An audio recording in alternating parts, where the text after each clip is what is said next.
2 pesos po ang prescribed 2 margin. pesos per kilo. So if NFA is selling it at 25 pesos to the public market vendors, the market vendors that are accredited by NFA are selling it at 27 pesos. Subalit, Mr. Chair, ipinakita nung nakaraang Quintacom na nung binili, nawalan na nga ng poder.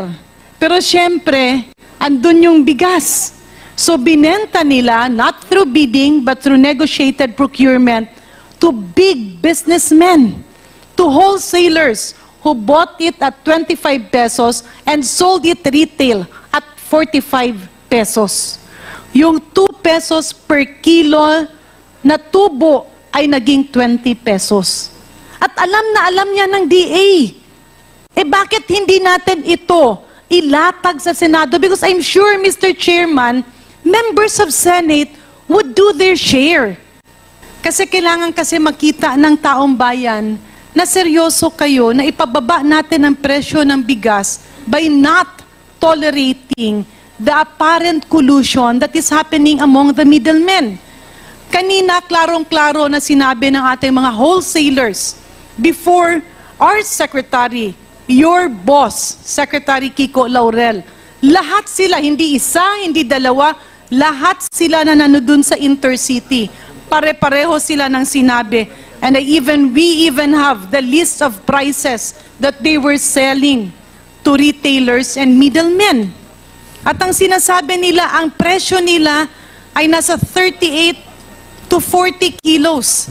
And even 45 per kilo. So ang ibig natin sabihin dito, Mr. Chair, kapag hindi natin nakikita yung political will, hindi matatakot yung ating mga nagsasabuatan sa baba. So to reiterate, I mean, we have here a great economist and a former president who also led this country and who understands the demand for rice and the pricing of rice. At meron ding mga ginawa nung kapanahonan ni Ma'am, kaya nakita naman natin yung paglaro ng presyo ng bigas. So we go back. When the NFA was barred from selling through NFA rice retailers in the public market, can you say that somehow the greatest contributor to increase in the cost of price is the apparent collusion among middlemen, resulting to a lower price among the wholesalers, but a very big increase in price sa retailer? To quote Mr. Chair, ang sinasabi kanina ng mga wholesalers, hindi namin maintindihan kung ano ang nangyayari. Kasi ang bentahan namin ay nasa 38 hanggang 48 pesos. Maximum na yan, glutinous rice na yan. Pero nabibenta siya sa merkado at 60 pesos. The selling price is somewhere around 50 to 60 pesos. And everybody was confirming that. So may we again ask, Mr. Chair, the Department of Agriculture, nung tinanggalan ng power ang NFA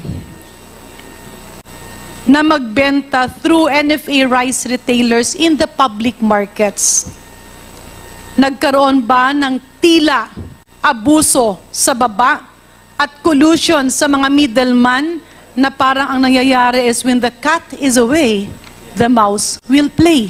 Kaya kanya-kanya silang pataasan ng presyo. Please respond, DA. Yes, there is an apparent collusion given the scenario that we've discussed, Madam Chair. Mr. Chair, that's why I'm asking these questions again. Because we need to have greater voices, not only from members of Congress, but from the DA family themselves who are overseeing these things, and DTI, if we have a DTI rep here, and even the wholesalers, importers, farmers, and retailers. Kasi ang daming napagbibintangan dahil hindi pa kasing lakas ang boses nyo na aminin na may problema para magkaroon ng amendment ng batas agad-agad at mabigyan ito ng long-term solution. But let me go back, Mr. Chair. nung nagkaroon ng panukalang batas na ito, na ang nangyari, problemado ang driver kasi may mga akusasyon sa NFA, ang ginawa ay hinulog ang bus. So if there is a bus with a problematic driver, you change the driver. You don't ban the bus. Kasi wala nang masasakyan. Ang nangyari dito, yes, nagkaroon ng mga akusasyon, pero pinatay ang kapangyarihan ng NFA na magkaroon ng impluensya sa market price.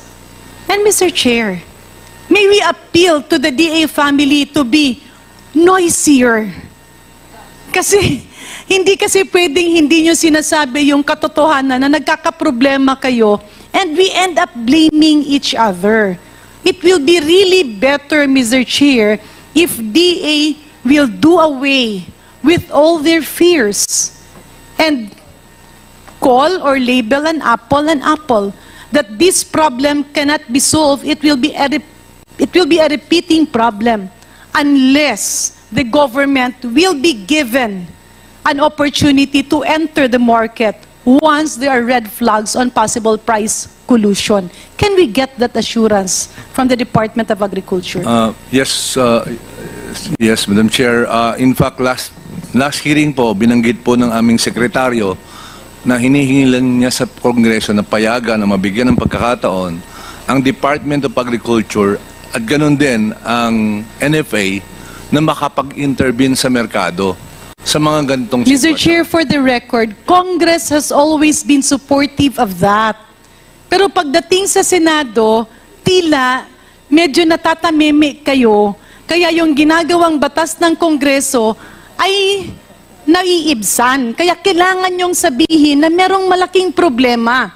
To cite an example, Mr. Chair, may we inquire from the DA family, nung kapanahunan, nung mga nakaraang mga taon before 2019, magkano po ang increase sa per kilo ng bigas from the NFA warehouse to the rice retailer in the public market? Mr. Chair. Please respond. Yes. Ayun pong presyo ng NFA rice prior to RTL. No, I'm referring to magkano ang Margin po. Margin, yeah. 2 pesos po ang prescribed 2 margin. pesos per kilo. So if NFA is selling it at 25 pesos to the public market vendors, the market vendors that are accredited by NFA are selling it at 27 pesos. Subalit, Mr. Chair, ipinakita nung nakaraang Kintakom na nung binili, nawalan na nga ng poder. Pero syempre, andun yung bigas. So binenta nila, not through bidding, but through negotiated procurement, to big businessmen, to wholesalers who bought it at 25 pesos and sold it retail at 45 pesos.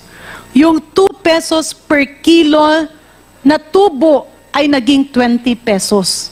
At alam niya ng DA. Eh bakit hindi natin ito ilatag sa Senado? Because I'm sure, Mr. Chairman, members of Senate would do their share. If the DA family will be very transparent in telling them that there is a big problem. Hindi kasi pwedeng dito sasabihin nyo, ay, oo, may problem. Pero pagdating naman doon sa kabila, sige, bahala na po kayo.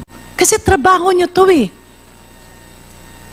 And I can see Admin Guillen nodding his head. Because that's the problem. Alam ba nila na ang nangyayari, yung 25 pesos na bigas ng NFA ay binibenta sa merkado ng 45 to 50 pesos? And this is something that you should convey.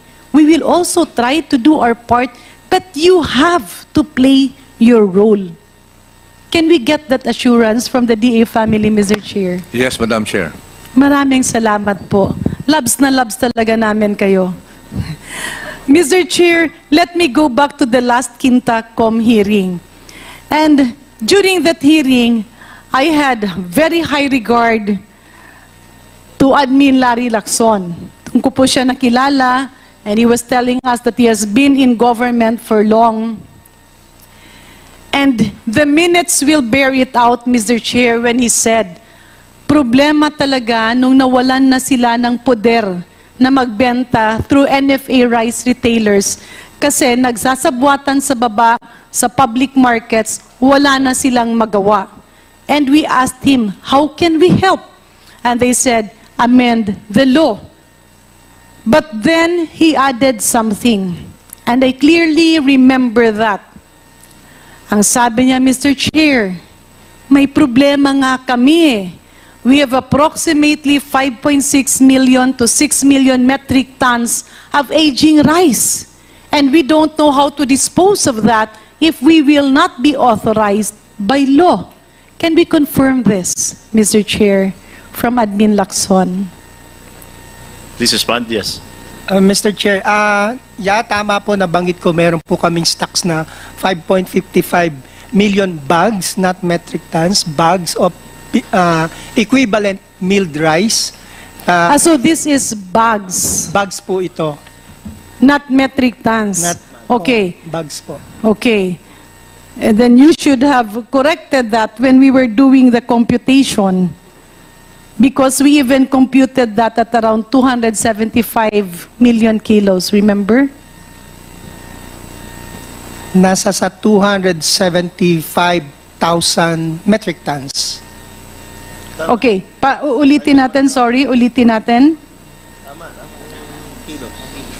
Teka. Tama po bumagsak yun sa inyo, kilos lang po. Kilos, okay. So it, meron kayong 5,600,000 sacks at 50 kilos. That's 280 million kilos. Mababa pala yung low-bat siguro yung computer, yung calculator ko because it was at 275 kilos. I remember that. Remember.